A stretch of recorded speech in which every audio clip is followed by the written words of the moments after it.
पहले लैंड वाला ले लेते हैं ना, एक बार में क्लियर हो जाएगा, तो आपको समझ में आ जाएगा जगह एक्चुअली किसकी है। ठीक है ना। इजराइल को लेकर बहुत सारी बातें चल रही हैं, तमाम सारी बातों को लेकर जो है झूठ चल रहे हैं, और अलग अलग तरह से झूठ को बताया जा रहा है। किस किस तरीके से बताया जा रहा है उसको देखें।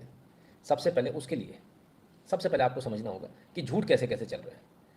अब एक ही चीज़ है, जब झूठ आपको चलाना हो, विक्टिम कार्ड खेलना हो, क्या कुछ लोग माहिर हैं इसमें, महिलाओं को, लड़कियों को आगे कर दो, अच्छी देखने वाली तो और ज़्यादा अच्छा है। तो चलिए देखें, पहले एक वीडियो देखते हैं।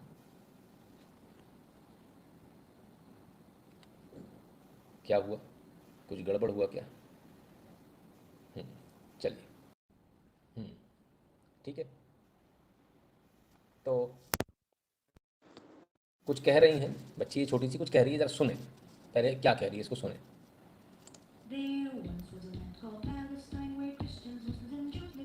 बिल्कुल सही बात है।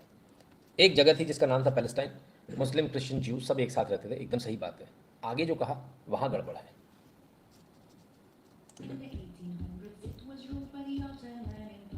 ब्रेक। 1800 में ऑटोमन एम्पायर उस पर रूल करता था, बिल्कुल सही बात है। लेकिन इसराइल की कहानी तो 1800 की नहीं है, 1800 AD यानी after the death of Christ की बात हो रही है। और हम बात करना चाह रहे हैं इसराइल का जो इतिहास जो शुरू होता है वो 4500 साल पीछे शुरू होता है, जहाँ से इसराइल आता है। ठीक है ना, क्लियर है? तो दो तीन चीज़ें ज़रा क्लियर समझ लीजिए और आगे इनका सुन लें।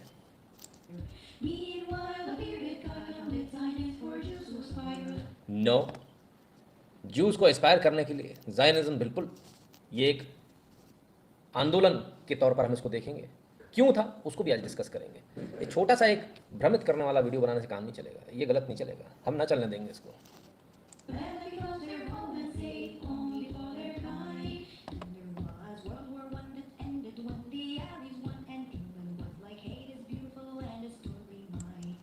बिल्कुल सही बात है।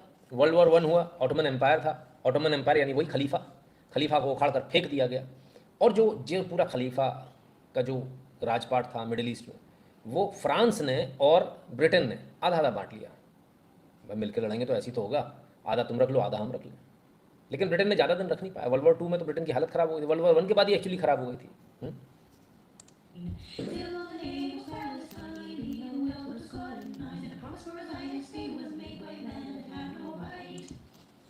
अब कहते हैं कि इसके बाद भी इसका नाम पैलेस्टाइन था, और इसमें ज्यूज़ को जगह देने की बात की गई थी ब्रिटेन द्वारा। उनका कोई राइट नहीं था। क्यों क्यों, किस लिए, कौन जीता, युद्ध क्यों लड़ा आपने? युद्ध लड़ा तो जीत और हार जो होगी, जो जीता है उसी की तो चलेगी, वो तो राइटफुल ओनर है उस जगह का भाई। और अगर आपको समझ में नहीं आता उस जगह को छोड़ के चले जाओ, तो ब्रिटेन तो राइटफुल ओनर था उस पूरी जगह का, उसको पूरा अधिकार था हर एकॉर्ड और हर डिक्लेरेशन को साइन करने का, और उसने किया। कौन कौन से डिक्लेरेशन, कौन कौन से एकॉर्ड, सारा बताएंगे। पर हम झूठ की पराकाष्ठा देख रहे हैं, किस हद तक कोई आदमी इतिहास को झुटला सकता है। मैं सिर्फ ये देख रहा हूँ, और ये सोचिए ये लड़की यहाँ की नहीं है, ये लड़की विदेश में बैठी है,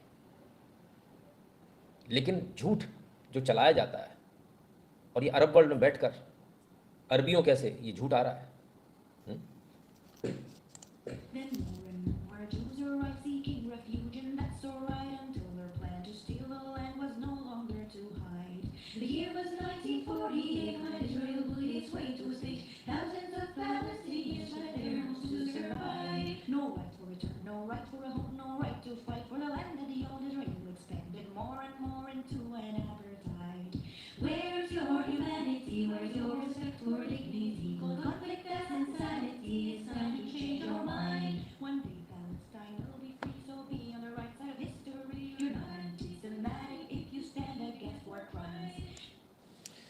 तो ये स्थिति है साहब, इस हद तक ब्रेन वॉश्ड हैं ये लोग, इस हद तक कि इनको आज भी लगता है पैलेस्टाइन फ्री होगा, और इनको लगता है पैलेस्टाइन मतलब इनकी जगह, मुसलमानों की जगह, अरब्स की जगह, जो कि एक्चुअली है ही नहीं। ठीक है, ये पूरा वीडियो एक झूठ का पिटारा और एक अच्छे गाने के तौर पर इसको पेश किया गया। खुद अपने आप में कंटेंट क्रिएटर है, कंटेंट डायरेक्टर है बाकायदा ये लड़की एक कंपनी में, तो कंटेंट तो अच्छा बना ही लेगी भाई। देखिए बाएं हाथ का खेल होता है, लेकिन समस्या क्या होती है सर, इस 1 मिनट 36 सेकंड के वीडियो के को डिबंक करने के लिए हम जैसे व्यक्ति को भी कम से कम 10 मिनट लगेगा। तो झूठ के पैर बड़े छोटे और बड़े तेज होते हैं, स्पीड से निकल जाता है, और सच जब तक निकलता है बड़ा होता है, विराट होता है, विशालकाय होता है, तो उसकी स्पीड भी स्लो होती है। तो झूठ इस तरह से चलता है। अफसोस इस बात का है कि इस झूठे वीडियो को शेयर किया है KRK ने, कमाल आर खान ने। कमाल है, एक अच्छे फिल्म क्रिटिक हैं। इस तरह की झूठी कहानी अच्छी नहीं लगती, शोभा नहीं देती। हालांकि हमने उसके नीचे ही उनके ठीक इसके नीचे हमने कमेंट भी कर दिया, उनको बता भी दिया कि KRK भाई, the story does not start from 1800, in fact it starts from 4500 BC। The land was always known as Israel. Kindly read Quran and Bible also if possible and enlighten this little girl. तो साहब हमने जो कहना था हमने कह दिया, अब उनको सोचना है वो क्या करना है और क्या नहीं करना है। खैर बहरहाल, तो ये तो ही एक झूठी कहानी जो इन्होंने चलाने का प्रयास किया, अरब वर्ल्ड ने चलाने का प्रयास किया था। KRK ने उठा लिया, भारत के बहुत सारे मुसलमानों ने उठा लिया, क्योंकि उसमें उनको धर्म दिख गया। कमाल है। चलिए कोई नहीं, तो हम आपको धीरे धीरे करके एक एक चीज़ को एक्सपोज करते चले जाएंगे। पहला झूठ तो ये था। दूसरा झूठ एक और चल रहा है और वो चल रहा है जो इसने भी दिखाया, इस बच्ची ने भी ये दिखाया। ये देखिए, ये दिखाया पैलेस्टाइन, फिर दिखाया पैलेस्टाइन खा गया ये इजराइल। पहले वाइट दिखा ना, आपको ऐसा लगेगा ये इजराइल है। फिर क्या दिखाया, ये इजराइल हो गया। फिर क्या बताया, इजराइल और खा गया। फिर क्या बताया, इजराइल पूरा खा गया। तो अब 1946 में इतना बड़ा पैलेस्टाइन था, इजराइल खा गया। 1947 में UN प्लान के तहत, फिर 1949 से 67 के बीच इतना बढ़ गया और अब इतना बढ़ गया। तो आपको देखने में क्या लगेगा, इजराइल गलत है भाई, ये सब के सब चोर हैं। इसमें कोई दो राय नहीं है, इजराइल ने अपना प्रभुत्व बढ़ाया है। इसमें कोई दो राय नहीं है कि वर्तमान में जिसे आप इजराइल, जिस देश को इजराइल बोल रहे हो, उस देश ने अपनी सीमाओं को, अपनी भूमि को बढ़ाया है। पर ये भूमि है किसकी, सवाल इस बात का। आज बात इस पर होगी कि आखिर टाइटल की ओनरशिप किसके पास है, उसी पर तो आगे चर्चा होगी। ऐसे थोड़ी हो जाएगा, कुछ भी हो जाएगा। नवीन जाइए, स्वागत है। चलिए साहब, तो असली क्या है फिर अगर ये नहीं है सही तो? चलिए अब हम आपको सही कहानी दिखा देते हैं। ये पैलेस्टाइन बताया गया, ये फर्जी है, फेक है। ये है पैलेस्टाइन, असली पैलेस्टाइन, जो पूरा ब्रिटेन के कब्जे में था। इसके बाद पूरी कहानी हम बताएंगे। इसके बाद ये कहानी बनी इसकी, और इसके बाद ये कहानी बनी इसकी जब इन्होंने युद्ध लड़ा, और इसके बाद ये कहानी बनी, और इसके बाद ये कहानी बनी। पूरा समझाएंगे आपको कब कब कहाँ कहाँ युद्ध हुआ, कैसे कैसे कौन लड़ा और कौन कौन हारा, कौन कौन जीता, और किसका एंटाइटलमेंट बनता है। सारी चीज़ों को आपको बताएंगे और ये भी बताएंगे कि आखिर कहाँ कहाँ क्या क्या लिखा हुआ है। हमने कमाल आर खान से कहा था आप बाइबल पढ़िएगा, हमने कहा था आप कुरान पढ़िएगा। आपको कुरान और बाइबल में आपको रेफरेंस मिल जाएगा इजराइल का। कुरान के बाद ही इस्लाम शुरू होता है, पहले तो नहीं होता ना भाई। मोहम्मद साहब ने कुरान की आयतें ही तो बोले थे, कान में सुनाई दिए तो लिख दी। ऐसे ही हुआ था, कुछ और हुआ था? कोई मुसलमान हो तो मुझे कृपया करके बता देगा, मैं कुछ गलत तो नहीं कह रहा, मुझे ऐसा ही मालूम है। तो चलिए हम उन आयतों को पढ़ेंगे आज। QURAN.com कुरान.com पर हैं हम, और हमने कुरान.com पर फिल्टर मारा इजराइल से। तो इजराइल का आ गया साहब अली इमरान 3:93। अली इमरान के सूरा 3 आयत 93 क्या कहती है भाई? अब ये तो हमें समझ में नहीं आएगा, लेकिन ट्रांसलेशन इन्होंने नीचे दिया हुआ है। हाँ, all food was lawful for children of Israel except what Israel made unlawful for himself those before the Torah was released. Say, O prophet, bring the Torah and read it if your claims are true. Israel तो यहाँ पर भी आ रहा है sir. हम नहीं कह रहे उन्होंने क्या लिखा उससे मतलब ही नहीं है, हम सिर्फ शब्द इजराइल की बात कर रहे हैं। अली इमरान 3:93। अब यूनुस 10:90, इस पर भी आ जाइए। We bought the children of Israel across the sea, फिर इजराइल आया। I believe that there is no God except that in whom the children of Israel believe, फिर इजराइल आया। तो ये तो इजराइल आ रहा है भाई, कुरान में लिखा है सर, कुरान में लिखा। तो कृपया अगर कुरान पढ़ें मुसलमान।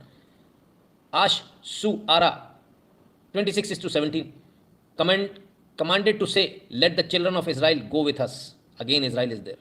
वो लड़की झूठ बोल रही थी, वो लड़की ये कह रही थी कि पैलेस्टाइन था उसके बाद में इजराइल बन गया। हम कह रहे हैं इजराइल पहले था, फिलिस्तीन या पैलेस्टाइन बाद में बना। An-Naml 27:76 indeed this Quran clarifies for the children of Israel most of what they differ over। Ash-Su Ra 26:59 and we avoided all the children of Israel। अरे इजराइल सीधे आते हैं। Az-Zukhufur Huruf 43:59, यहाँ पर भी इजराइल मिल जाएगा। Ad-Dukhan 44:30, यहाँ पर भी आपको इजराइल मिल जाएगा। Al-Baqarah 2:40, यहाँ पर भी आपको इजराइल मिल जाएगा। इजराइल इजराइल इजराइल इतना शब्द आ गया भाई, इतनी बार इजराइल आ गया सर। अभी तो लाइन लगी है नीचे, देखते चले जाओ। 41 पेज हैं पूरे, पहला ही पेज दिखाया आपको।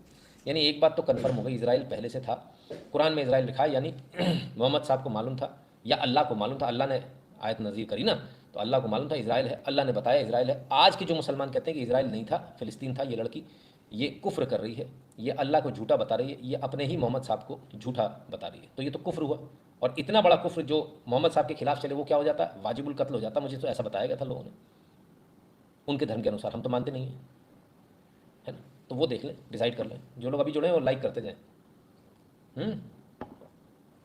ठीक है साहब, चलिए ये तो हो गई कुरान की बात। अब आते हैं कि आखिर कुरान में ऐसा क्यों लिखा है।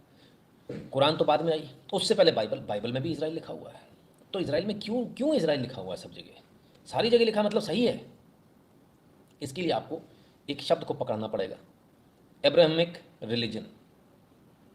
हाँ, ये शब्द आता है और अक्सर हम में से बहुत सारे लोगों ने सुना होगा, लेकिन हम लोग इस पर ध्यान नहीं देते। क्या है ये एब्राहमिक रिलीजन? कहते वो जो ज्यूज़ हैं, ज्यू, मुस्लिम या इस्लाम और क्रिश्चियनिटी, तीनों एब्राहमिक रिलीजन। एब्राहमिक रिलीजन से क्या मतलब है, तीनों एब्राहमिक रिलीजन क्यों हैं?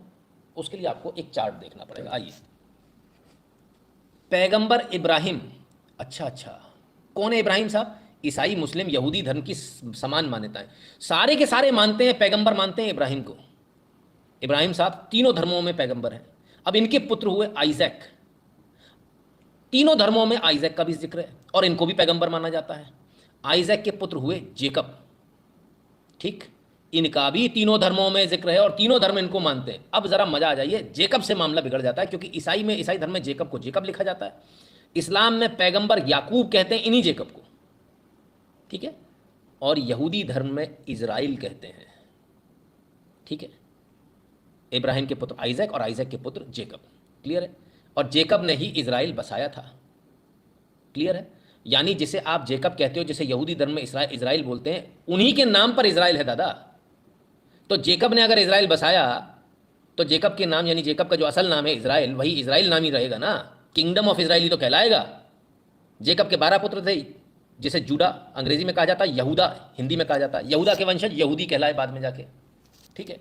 अब जरा मुझे एक बात बताइए, अपने यहाँ हुए, होलकर्स हुए, तमाम सारे हुए हैं, छत्रपति शिवाजी महाराज हुए, तो हम क्या बोलते हैं? हम यही बोलेंगे, हम यही बोलेंगे ना, छत्रपति शिवाजी स्टेट, उनका राज। सिंधिया हुए, सिंधिया स्टेट, होलकर स्टेट, ऐसी ना, कि दूसरे का नाम रख देंगे। अगर किसी ने कोई चीज़ बनाई तो किंगडम ऑफ इजराइल ही कहलाएगा, कुछ और तो नहीं कहलाएगा, क्लियर है। कहीं किसी को कोई दिक्कत हो ना तो मेरे को बताते जाना बीच में।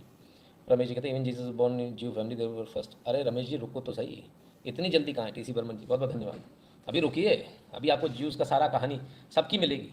तो कुल मिलाकर बात क्या हुई, इब्राहिम को सब मानते हैं, ये एक तरह से मान ले तो इनके परमपिता हो गए, सबसे ऊपर वाले हो गए। जैसे अपने यहाँ होता ना कि अपने वो अलग अलग वो क्या बोलते हैं उसको, गोत्र होते हैं, लेकिन गोत्र के पिता एक ही होते हैं, वो ऋषि, ऐसे ही इनके थे। अब मुझे एक बात समझा दो यार भाई, ज्यूज इब्राहिम, क्रिश्चियन इब्राहिम, मुस्लिम इब्राहिम, मतलब सब आपस में खून का रिश्ता है, सारे भाई हो, फिर काहे के लिए लड़ रहे हो? फिर तो लड़ाई खत्म हो जानी चाहिए, प्यार मोहब्बत से जियो। भैया मिल गए भैया, कब से बिछड़े थे भाई हमारे। नहीं, ऐसा नहीं हो पा रहा। अरे कमाल हो गया, बड़ा गजब की बात है।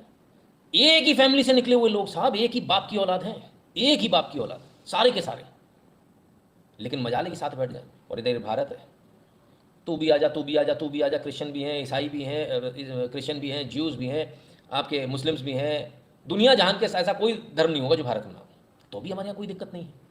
जानते हैं क्यों? क्योंकि सनातनियों का देश है, सर्वधर्म संभाव का देश है, इसलिए। बाकी जगह मारकाट मची, आपस में घर के अंदर ही मारकाट। ये इनका घर है, कुनबा है, कुनबे में मारकाट चल रही है साहब, लगे मिसाइलें ठोक ठोक के बच्चों की गले काट रहे हैं, कुनबे में अपने ही नाती पोतों की गर्दन काटी जा रही है, दूसरा काट रहा है, दैत दनादन दैत दनादन। अपनी ही बेटियों का गैंगरेप कर रहे हैं, उनको ही नंगा घुमा रहे हैं। ये रियलिटी है, आप सोचिए क्या गजब है साहब। भगवान बचाए ऐसे इब्राहिम रिलीजन से भाई, शुक्र है भगवान का लाख लाख कि मैं सनातन में पैदा हुआ, ना तो मैं तो पागल हो जाता अगर अपनी हिस्ट्री पढ़ता तो। शायद इनको किसी ने हिस्ट्री बताई नहीं हो, मेरी आवाज़ इनके सबके कानों तक जानी चाहिए, ताकि जो नरसंहार जो कर रहे हैं इनको पता चले भाई आप तो एक ही हो, फिर काहे के लिए नरसंहार कर रहे हो, काहे के लिए गैंगरे वैंगरे करे चले जा रहे हो इतना सारा, अपनी ही बच्चियों का, अपनी ही पोतियों का, और उन्हीं को नंगा घुमा रहे हो, और तब तक रेप कर रहे हो जब तक मर ना जाए, फिर जिंदा जला दे रहे हो। गजब भाई, कमाल है, भगवान बचाए। खैर बहरहाल चलिए आगे देखते हैं। तो एक तो चीज़ ये हुई। अब ये सारी कहानी शुरू कहाँ से होती है? हमने कहा ना यहूदी धर्म जो है, ये कहानी शुरू होती है आपकी 4000 साल पीछे से, इब्राहिम से। और यहाँ से जब कहानी शुरू होती है तब पता चलता है कि इस्लाम तो अभी 1400 साल पीछे आया है। तो जो जेकब या याकूब या इज़राइल, कौन पहले हुआ? वो 3000 साल पहले पहले माना जाएगा, हाँ, 4000 साल पहले माना जाएगा, या 1400 साल पहले माना जाएगा, जिसको भी 1800 पे लाके बताते हैं ऑटोमन एम्पायर वाला। ऐसी बेईमानी मत करो। अगर हिस्ट्री की बात हो रही तो पूरी कर लो भाई, ऐसी अंधेर मत करो, इतना अंधेर मत करो। तो खैर, कुल मिलाकर जो कहानी है वो कहानी है इब्राहिम से शुरू होती है, इब्राहिम के बच्चों तक जाती है, और इब्राहिम के बच्चों में ही बाद में अलग अलग सेक्ट निकलते हैं, आपस में ही अलग अलग हो जाते हैं। हम ज्यू हैं, है ज्यूडिज्म सब इन सब में सबसे पुराना है ना, ज्यूज ये सारे ओरिजिनल। बाद में वो क्रिश्चियन बनकर उनमें से कुछ बोले नहीं हमको ऐसा पसंद नहीं, हम क्रिश्चियन बनेंगे। कोई बोले ना हमको ये भी पसंद नहीं, हम इस्लाम अपना नया धर्म बनाएंगे। तो सबने अपने अपने हिसाब से बना लिया। मज़े की बात ये आज तक यही डिसाइड नहीं हो पा रहा। अच्छा फिर क्या है, पैगंबर आते चले जा रहे हैं, सबको भगवान बोल रहे हैं, समझ में नहीं आता। पता नहीं, सबको कान में सुनाई देता है, और हर आदमी जो है अपने आप को क्लेम करता है। लास्ट में जो है इस्लाम ये कहता है कि इसके बाद कोई पैगंबर नहीं आएगा, फुल स्टॉप लग गया, टाप, अब कोई नहीं। चलो ठीक है, तो यहाँ पे इस्लाम की कहानी तो ख़त्म हो जाती है। 1400 साल में इस्लाम आया। अब ज़रा इनकी कहानी सुने और इनकी कहानी पर चलेंगे क्या क्या हुआ। किंग सॉल राजा जो थे, उन्होंने 1000 BC, AD की बात नहीं हो रही, 1400 BC, ठीक है। पहले 2000 से पीछे जाओ, जीरो कर लो, और उसके बाद माइनस में चले जाओ। टेम्परेचर जैसे माइनस में जाता है ना, जीरो के बाद -1 2 3, ऐसा पीछे चले जाओ 1000 साल, ठीक है। तो किंग सॉल 1000 BC में थे। उनके सुपुत्र हुए किंग डेविड। किंग डेविड ने जेरूशलम को कैपिटल बनाया। किसको? जेरूशलम को। तो जेरूशलम को कैपिटल क्यों बनाया? भाई देखना पड़ेगा, मैप के जरिए भी समझाता जाता हूँ ताकि आपके लिए बहुत ईजी हो जाए। किंगडम ऑफ इजराइल और किंगडम ऑफ जूडा, दो थे साहब ये, ठीक है, क्लियर है। और ये 733 BC में थे। कहीं भी गूगल में मैप निकाल लेना, यही मिलेगा। मधु सिंह जी बहुत बहुत धन्यवाद आपका। कहीं भी मैप निकाल लेना, यही मिलेगा, ठीक। तो ये 733 का, हम इससे थोड़ा पहले का बता रहे हैं। किंग सॉल थे, उनके सुपुत्र थे किंग डेविड, उन्होंने जेरूशलम बसाया। जेरूशलम तो बसा दिया, लेकिन अभी उसके बाद पंगे होना बाकी है। कैपिटल बना लिया जेरूशलम को। इनके सुपुत्र हुए सोलोमन, वो भी राजा थे। उन्होंने जेरूशलम में पहला मंदिर बनाया। बस यहीं से जेरूशलम की कहानी शुरू होती है, और यहीं से इन तीनों का झगड़ा शुरू होता है, ठीक। ये सबसे इंपॉर्टेंट पॉइंट है। किंग सोलोमन ने जो पहला मंदिर बनाया जेरूशलम, जेरूशलम कैपिटल था तब तो कोई दिक्कत नहीं, किसी को कोई प्रॉब्लम नहीं। पहला मंदिर बनाया, वहाँ से गड़बड़ शुरू हो गई, क्योंकि अब ये लैंड ऑफ प्रॉमिस भी कहा जाता है इजराइल को। किसका प्रॉमिस है? ये मत समझ लेना ब्रिटेन ने प्रॉमिस कर दिया, हाँ हाँ, भगवान का, कि मैं तुमको ये जगह दे रहा हूँ। That is a land of promise. और भी बहुत सारे नाम हैं, होली लैंड भी कहते हैं। तो मैडम जो फ़िलिस्तीन बता रही थी, मैडम आपका तो नंबर ही नहीं आता, और जितने सारे और मुसलमान हैं वो ध्यान से सुने, फ़िलिस्तीन नाम का नंबर ही नहीं आता, क्योंकि लैंड ऑफ प्रॉमिस सबसे पहला नाम है कायदे से देखा जाए तो। दूसरा इजराइल नाम है, तीसरा नॉर्मल बोलचाल की भाषा में होली लैंड भी बोलते हैं, ठीक है। फ़िलिस्तीन तो बहुत बात का नाम है, ठीक है, क्लियर सबको। तो जो पहला टेम्पल बना, कहानी यहाँ से शुरू होती है। टेम्पल तो बन गया, फिर क्या हुआ? इसके बाद दुनिया भर की इधर उधर के लोग आके, अब भाई कोई भी जगह होगी उसको लोग इन्वेट करेंगे। इसको भी इन्वेट किया गया, तमाम सारी जगहों से बार बार इन्वेट होता रहा। ज्यूज़ जो है यहाँ से भागते भी रहे, ऐसा नहीं भागे, भागते भी रहे।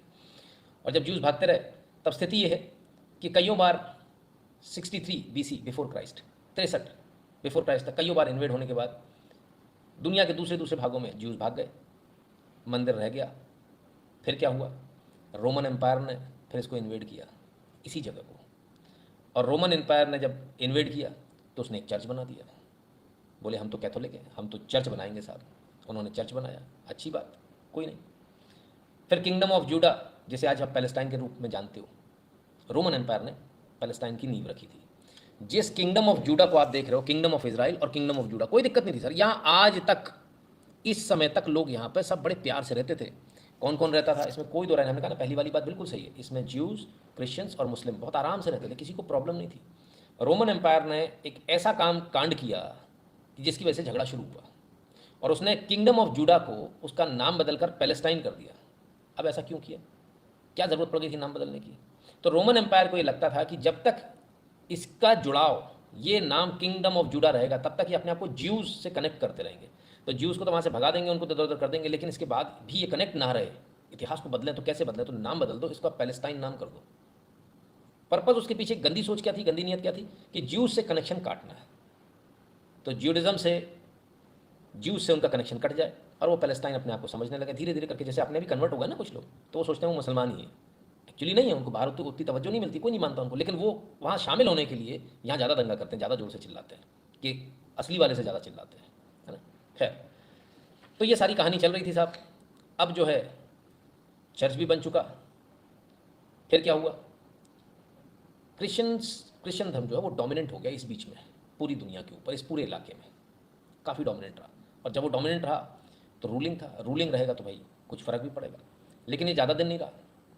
इसके बाद 636 में एडी यानी आफ्टर डेथ, ये पीछे वाला नहीं, ये आफ्टर डेथ है, अरब्स आए, अपना इस्लामिक रिलीजन लेकर आए, मोहम्मद साहब के तत्वाधान में, उनके झंडे तले, ये भी यरूशलेम आए, इनको भी कोई दूसरी जगह नहीं मिली। और इन्होंने डोम ऑफ रॉक, यानी जिसे आज अल अक्सा मस्जिद के नाम से आप जानते हो, ये बना दिया। अच्छा, उस ज़माने में कितने लोग थे, बहुत लोग थे, कोई कमी नहीं थी, लेकिन ये जो डोम ऑफ रॉक यानी अल अक्सा मस्जिद जो बनाई गई, इतना सारा इलाका सर, कोई देखने वाला नहीं, लोग कम, बुला बुला के लोग रखते थे, भैया आओ हमारे यहाँ रहो। लेकिन ये माने किस पर बनाया गया, ये दूसरा जो टेम्पल था ना, उसके जो रिमेन्स थे उसके ऊपर बनाया गया। जैसे वो मथुरा में आपके यहाँ मस्जिद बना ली ऊपर, जैसे काशी में मस्जिद बना ली, ज्ञानवापी मस्जिद बोलते हैं उसको, जैसे राम मंदिर तोड़ के उसके ऊपर मस्जिद बना ली थी, ठीक वैसे ही मुसलमानों को दर्द हो रहा होगा सुनने में, लेकिन हिस्ट्री को सुनना सीखिए, समझना, और कहीं दुनिया में आप उसको टैली कर लेना, है ना, गूगल से लेके जितनी किताबें उसमें सब जगह। तो दूसरे टेम्पल को तोड़कर जो है, उसके जो रिमेन्स हैं, अब ये स्पेसिफिकली हमको मिला नहीं इन्होंने तोड़ा था कि नहीं तोड़ा था, लेकिन जो हरकतें हैं उससे ऐसी लगता है कि तोड़ा ही होगा, तो उसके रिमेन्स के ऊपर इन्होंने एक मस्जिद बना ली जिसको अलग सा मस्जिद, और उसी के पीछे झगड़ा है, झगड़ा हर चीज़ को लेकर है, झगड़ा चर्च को लेकर भी, झगड़ा हर चीज़ को लेकर है। आप उस पूरे बाउंड्री को देखेंगे तो आपको समझ में आएगा कि वो एक ही जगह पर सारी चीज़ें क्यों हैं। ठीक है, बात यहाँ पर भी ख़त्म नहीं होती, बात इसके आगे चलेगी और आपको धीरे धीरे ज़रा समझना पड़ेगा कि क्या क्या वेस्ट बैंक, गाज़ा पट्टी और ये इजराइल कैसे बना, क्या क्या हुआ इसके बीच में, सारा कुछ समझना पड़ेगा आपको। लेकिन इन सब के बीच एक और चीज़ होती है, और वो होती है कि जब हम फिर से पीछे जाएंगे 1700 BC में, आइए साहब, लेबनान, सीरिया, जॉर्डन, ये सब मौजूद है, और ये है वो जगह जो आइज़ैक की, इब्राहिम की और जेकब की, तीनों की यही एक पवित्र जगह है, और इसी जगह को लेकर झगड़ा। अब झगड़ा कैसा कैसा हुआ उसको भी देखेंगे तीनों के, लेकिन उससे पहले ज़रा 11वीं शताब्दी में फिर चलना पड़ेगा आपको। अभी तो 636 पर ही आए हुआ, 11वीं शताब्दी में चले तो जो टर्किश इन्वेडर हैं ये आए, और इन्होंने जो क्रिश्चियंस हैं इनसे लड़ने के लिए, टर्किश इन्वेडर्स ने खूब इन्वेड किया, और इनसे लड़ने के लिए क्रिश्चियंस जो हैं सारे एक हो गए, बोले नहीं यार हमको एक होना पड़ेगा, और एक होकर हम इनसे लड़ते हैं। ठीक है, बढ़िया है। तो यरूशलेम को वापस लेना था, कि उन्होंने बोला नहीं भाई, यरूशलेम, क्रिश्चियंस क्या मानते हैं कि जीसस क्राइस्ट को यहाँ सूली पे चढ़ाया गया था, इसी यरूशलेम पर। अच्छा, इसकी भी कहानी समझें, अभी 2 मिनट में समझते हैं, ठीक है ना। तो यरूशलेम वापस लेना है तो सारे क्रिश्चियंस इकट्ठे हो गए, ईसा मसीह हुए, वो भी सन ऑफ गॉड थे, ऐसा ईसाई बोलते हैं, उनकी पूजा भी होती है। इनको मारने वाला कौन था, ये जितने भी पैगंबर हुए या सन ऑफ गॉड हुए, वॉटेवर यू प्रॉफिट हुए, जो भी आप इनका नाम दें, ये सारे आए तो वही उन्हीं इब्राहिम के ही चल रहा है ना सर, पूरा खून उन्हीं के वंशज चल रहे हैं ना, है ना। तो ये बेसिकली ज्यू थे, हाँ ये ज्यू फैमिली में पैदा हुए थे, ज्यू थे, पर इन्होंने बोले नहीं, भगवान मुझसे बात करते हैं, भगवान मुझे बोलते हैं तो सन ऑफ गॉड है, तो वो जो बता रहे हैं वो है। तो न्यू टेस्टामेंट लिखा गया, बाइबल लिख ली गई, बाइबल आ गई।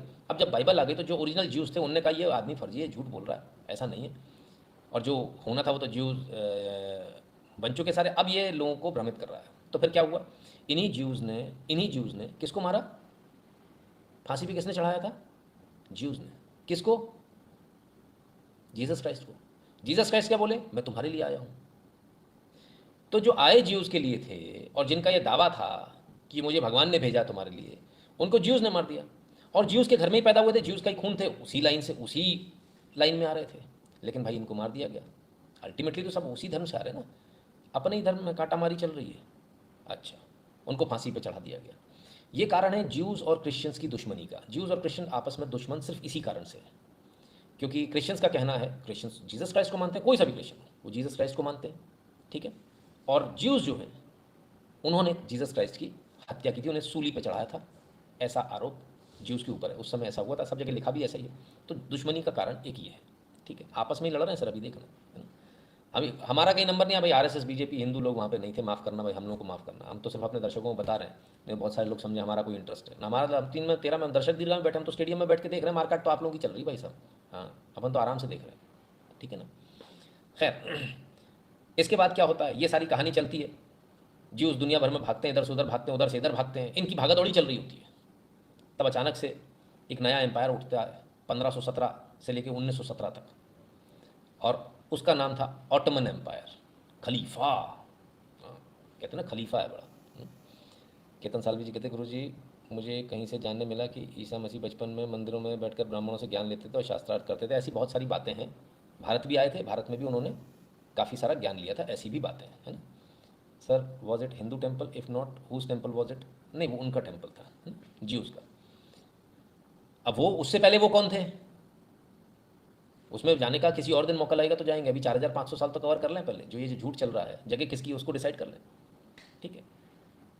खैर, तो ये सारी कहानी हुई। ऑटोमन एम्पायर आया साहब, ऑटोमन एम्पायर जैसे ही आया, मैं मैप खोल लेता हूँ नहीं तो मज़ा नहीं आएगा आप लोगों को। और ऑटोमन एम्पायर जैसे ही आया तो ऑटोमन एम्पायर, अरे भाई कहाँ भाग गया था, ये मैप के मारे बड़ी आफत है। ऑटोमन एम्पायर टर्की से चला साहब, और पूरा उसका जो है वजूद ईरान और तुर्कमेनिस्तान और अफगानिस्तान, तो तमाम सारी जगह, और इधर ऊपर तक, तो ये तमाम सारी जगह ऑटोमन एम्पायर का पूरा राज था, ठीक है ना। फिर क्या हुआ भाई, 1917 तक चलाना एकदम चकाचक। ऑटोमन एम्पायर आया, उसने अपने हिसाब से चलाया। और जब मिडिल ईस्ट से लेकर इसराइल तक, पूरा इसराइल उसके कब्जे में था। और ऐसे में जब ऑटोमन एम्पायर आया, तब भी इसको unofficially, mark my words, not officially, unofficially Palestine ही कहा जाता था इस जगह को, है ना, क्योंकि वो ऐसा कर दिया था ना नाम आधे अधूरे को।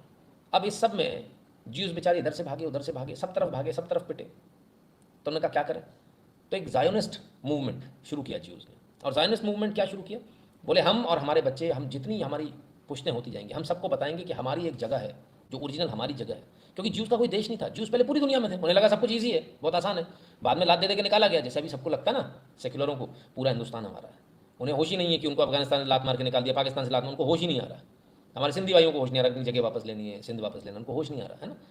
तो लेकिन इनको होश आ गया, इन्होंने बोला बोले ऐसे नहीं, हम भी इस बात की कसम खाते हैं, और हम जब भी जहाँ भी जिधर भी मिलेंगे, किसी भी जीव से मिलेंगे, तो हम इस जायनिस्ट मूवमेंट का हिस्सा बन रहे हैं, और हम सब अपनी लैंड, हमारी जो जगह, हमारा भी एक देश होना चाहिए। क्योंकि भाई इधर होलोकॉस्ट, उधर होलोकॉस्ट, क्रिश्चियंस ने तो इनको काटा, वो आ गया हिटलर, उसने इनको धनाधन काटा, जहाँ देखो वहीं कट रहे थे ना। मोटा मोटा तकरीबन उस समय पर 60 लाख जी उसके आसपास काटे गए थे, सिर्फ जो है अगर हिटलर की बात करें तो, है ना। और आज जो लोग हिटलर को इतना बड़ा बड़ा ये बताते हैं कि हिटलर ने ज्यूज़ के साथ ऐसा किया वैसा किया, अपने गिरेबान में झांक कर एक बार जरा बता दें उनके दादा और परदादा ने इन्हीं ज्यूज़ के साथ क्या किया था विश्व के अलग अलग कोने में। अगर आप बोलेंगे मैं एक एक जगह का डिटेल निकाल दूंगा, ऐसा कौन सा दुनिया का कोना था जहाँ ज्यूज़ को नहीं छोड़ा गया, हर जगह मारा गया। सबसे ज़्यादा क्रिश्चियंस नहीं मारा कि तुमने हमारे ईसा मसीह को मारा था। तो ये अपने गिरेबान में झांक कर देख लें पहले एक बार, तब जाकर किसी एक व्यक्ति पर उंगली उठाएं। खिलाफत आंदोलन वाला खलीफा, हाँ वही वाला, सूर्यकांत जी याद आ गया आपको। हाँ, खलियाफा आंदोलन था वो एक्चुअली, यहाँ खिलाफत आंदोलन कहा गया उसको, झूठ बोल के, फरेब करके, फ्रॉड करके, है ना। जैसे फ्रॉड करके इसराइल का नाम पैलेस्टाइन कर दिया गया, वैसे ही, ठीक है ना। हमें इसराइल से मतलब है ना पैलेस्टाइन से, हमारा क्या लेना देना है, ठीक है। खैर, तो ये मूवमेंट चला, उन्होंने ये कसम खाई कि हम अपनी जगह लेंगे, हमारा भी अपना एक देश होना चाहिए जिसे जाकर हम बोल सकें हमारा देश है। तो देश कौन सा हो, तो उन्होंने कहा जहाँ से अपन आए हैं, किंगडम ऑफ इसराइल। हाँ, खत्म, बोले हमारी वो जगह, हम उसको वापस लेंगे।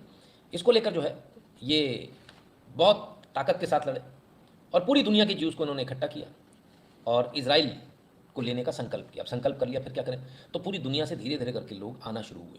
जैसे हमने बोला ना हमको सिंध लेना है, तो ऐसा नहीं यहाँ बैठ के हो जाएगा। सोचिए कितनी रिस्क उठाई है इन्होंने, बैठे नहीं रहे, आज मैं अगर किसी सिंधी से बोल दूँ तुमको सिंध लेना, चलो सिंध में जाके रहना शुरू करो, पाकिस्तान में जाके अपना इमिग्रेशन कराओ और पाकिस्तान की नागरिकता लो, वहाँ रहना शुरू, कोई जाएगा? कोई नहीं जाएगा। इसलिए आप अपनी जगह कभी क्लेम नहीं कर सकते। अगर आज मैं किसी से बोलूँ कि भाई पंजाब तो वहाँ रह गया, चलो पंजाबियों चलते हैं वहाँ पर, पाकिस्तान की नागरिकता लेकर रहना शुरू करेंगे, 2-3 पीढ़ी बाद अपन इसको ले पाएंगे, कोई जाएगा? कोई नहीं जाएगा।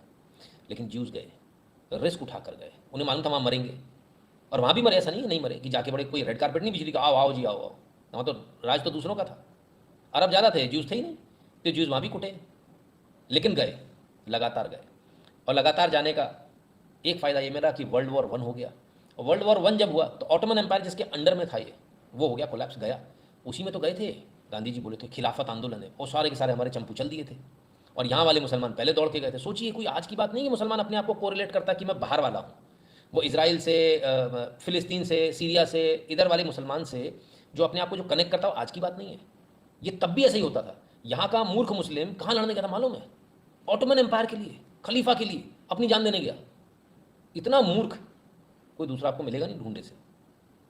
और मुझे लगता कोई और गया भी होगा, पर यहाँ से गए थे साहब अपना चुम्मा दिलवाने, और चुम्मा कईयों का वहाँ लिप भी गया, वहीं के होके रह गए। यहाँ कोई और ने चुम्मे लिए बाद में, पर खैर। तो वर्ल्ड वॉर 1 में ऑटोमन एम्पायर जो था पूरा साफ, और ये जो जगह इसराइल की है और ये पूरा इलाका, ये पूरा किसके पास आ गया? ये आ गया ब्रिटिश एम्पायर के पास में, और ये चला गया फ्रांस के पास। ठीक है ना? इस प्रकार से ये आधा अधूरा इस तरह से बट गया, ये आधा ब्रिटेन ने लिया, आधा फ्रांस ने लिया। चलो भाई, अच्छी बात है। फिर क्या? देन इसके बाद की कहानी ये होती है कि अच्छा, जब ये जो इन्होंने जब दो अलग अलग थे, kingdom of Israel, kingdom of Judah, तब भी दो राजधानी थी, समारिया और जेरूशलम। ठीक है ना? तभी भी दो राजधानी थी, ऐसा नहीं कि नहीं था। ये सारी कहानी चली। अब वर्ल्ड वॉर 1 में ये तो गया और दो आपस में बट गए। तब क्या करें?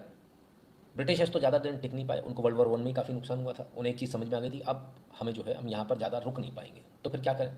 तो धीरे से अपन इसको नमस्ते करो, बाहर निकालो। तो धीरे धीरे करके उन्होंने इंडिपेंडेंस देनी शुरू करी। और जब इंडिपेंडेंस देनी शुरू करी तो sorry, not world war 1, world war 2 हो गया इसके बाद तुरंत ही, है ना? वर्ल्ड वॉर 1 के बाद इराक और जॉर्डन को जो है इंडिपेंडेंस मिल गई। और इंडिपेंडेंस मिली तो वही बात कि भाई बाकियों का क्या होगा?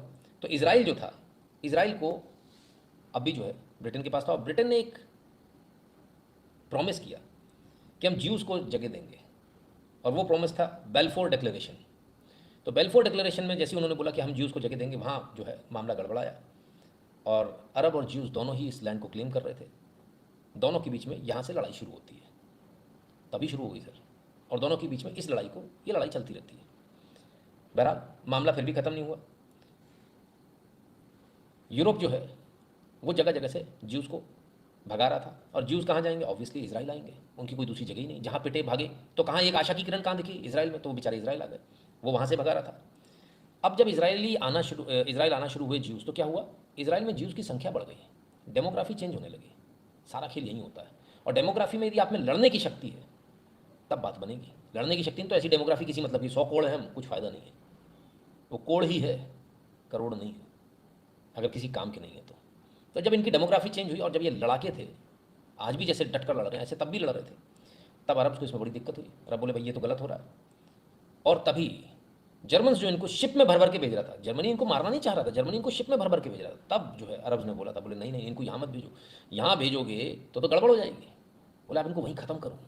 तब वो गैस चैम्बर और सारा जो है ना होलोकॉस्ट तब शुरू हुआ था। तो एक्चुअली जो बेंजामिन नेतन्याहू ने जो बात कही थी वो 100% सही है कि हिटलर कभी नहीं मारना चाहता था ज्यूज़ को, कभी नहीं मारना चाहता था। वो तो ये कह रहा था मेरा देश छोड़ के जाओ, मेरे यहाँ से निकलो, क्योंकि ज्यूज़ हमेशा से काफ़ी एक्टिव रहे पढ़ाई में और हर जगह पर, दिमाग इनका बहुत तेज़ रहा है। तो जैसे आज भी लोग हैं ना तेज दिमाग वालों से चिढ़ते हैं, कुछ लोग ऐसे हैं जिनको चिढ़ाया जाता है, जो खुद चिढ़ते हैं और दूसरों को चिढ़ाते हैं, बरगलाते हैं, देखो इतने % लोगों ने इतनी जगहों पर कब्जा कर रखा है। तो कब्जा इसलिए कर रखा है कि उसका दिमाग तेज है। ऐसे ही ज्यूज़ का दिमाग तेज था, तो उन्होंने हर जगह कब्जा कर रखा था। हर यूनिवर्सिटी में उनका सिलेक्शन हो जाए, डॉक्टरेट से लेके तमाम सारे जो ईजाद करने, नए नए इन्वेंशन है वो ज्यूज़ कर रहे हैं। तो इस चीज़ को लेकर जो है सबको दिक्कत थी ही, जर्मनी को भी थी। तो उन्होंने कहा सारे ज्यूज़ को निकालो बाहर। ठीक है भाई, निकल जा रहे थे सारे, शिप भर भर के जा रही थी। लेकिन अचानक से किसी ने कान में बोले भैया ये चक्कर नहीं चलेगा, हमारे यहाँ मत भेजो, ये हमारे लिए आफत क्यों खड़ी कर रहे हो, इनकी डेमोग्राफी यहाँ बढ़ जा रही है, ये कल इसराइल को क्लेम करेंगे, और बिल्कुल सही बात है, क्यों नहीं करेंगे। फिर उनको मारने की बात शुरू हुई, तो भाई उनको लगातार मारा गया, एक के बाद एक के बाद एक, और होलोकॉस्ट शुरू हुआ। अब क्या करें, तो ज्यूज भागे। अब तक तो वो भगा रहा था जर्मनी, फिर वो खुद से भागे, और कहाँ भागे, अगेन इसराइल। पूरी दुनिया में यही चल रहा था, पूरी दुनिया से भाग भाग कर कहाँ आए, फिर इसराइल। और एक ही था कि अब इनको ढूंढो और मारो। बहरहाल वर्ल्ड वॉर 2 खत्म हुआ, और वर्ल्ड वॉर 2 खत्म होने के बाद में यूएन ने इसका पार्टीशन